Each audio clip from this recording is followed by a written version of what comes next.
In the top stories, St. Kitts Nevis passes surge in fourth wave of COVID-19 cases. Domestic violence bill set for Women's Day 2022 in St. Lucia, and sanctions and shortage fears rattle oil market. Hello and welcome to the ZIZ Midday Newscast. Today is Thursday, the 3rd of March 2022. I'm Jason Davis. Nationally, with the fourth wave of COVID-19 cases, the Omicron variant now under control in St. Kitts and Nevis, several internal protocols will end shortly. That's according to Dr. Cameron Wilkinson, Medical Chief of Staff at the Josephine France General Hospital, during the NEOC COVID-19 press briefing on Wednesday.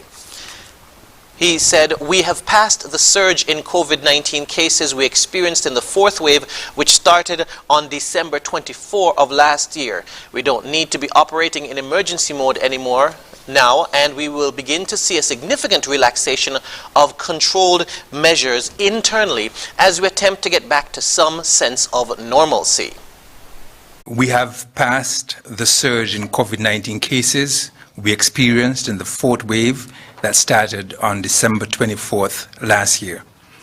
We don't need to be operating in emergency mode anymore now, and we will begin to see a significant relaxation of control measures internally as we attempt to get back to some sense of normalcy. Serious cases and deaths remain at an all-time low, despite the fact that the virus is still circulating in our community. We now have 4 confirmed cases in St. Kitts and 0 in Nevis, and this is great news. Dr. Wilkinson added that any positive case that is reported reflects the laboratory-confirmed cases. Therefore, a report of 0 laboratory-confirmed cases in Nevis doesn't mean that the virus has suddenly disappeared from the island. He noted, however, that there could still be infected persons who are asymptomatic or with mild symptoms, and once this is the case, they have absolutely no reason to present themselves for testing.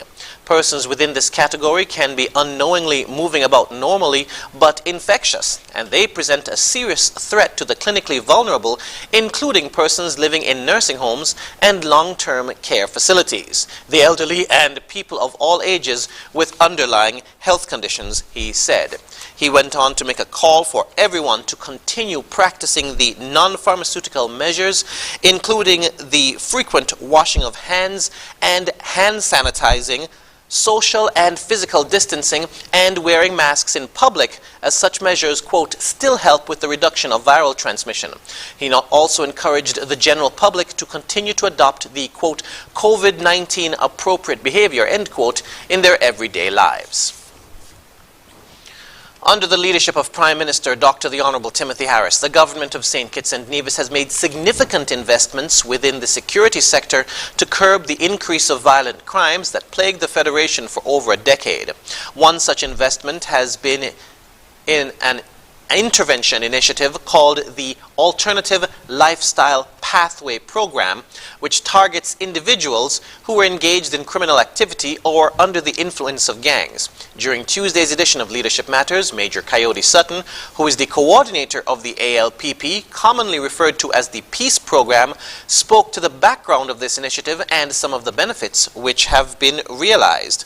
Major Sutton indicated that the ALPP is now at phase 3 of its overall plan of action, focusing mainly on life skills training.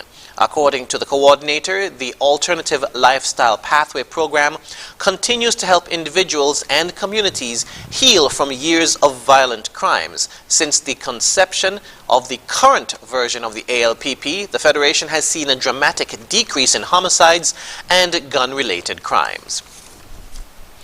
In other news, the Ministry of Agriculture, Fisheries and Marine Resources is gearing up to launch several value-added products through the Department of Marine Resources at the official value-added equipment handing over ceremony on Friday, March 18.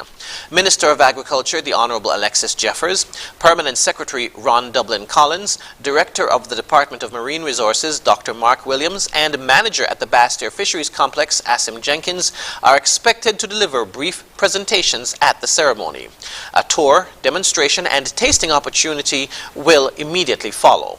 The value-added equipment handing over ceremony is scheduled to be held on the grounds of the Bastair Fisheries Complex on Friday, March 18 at 10 in the morning. We now move to news on the regional scene. The Domestic Violence Bill 2021 is scheduled to be tabled in Parliament for debate on March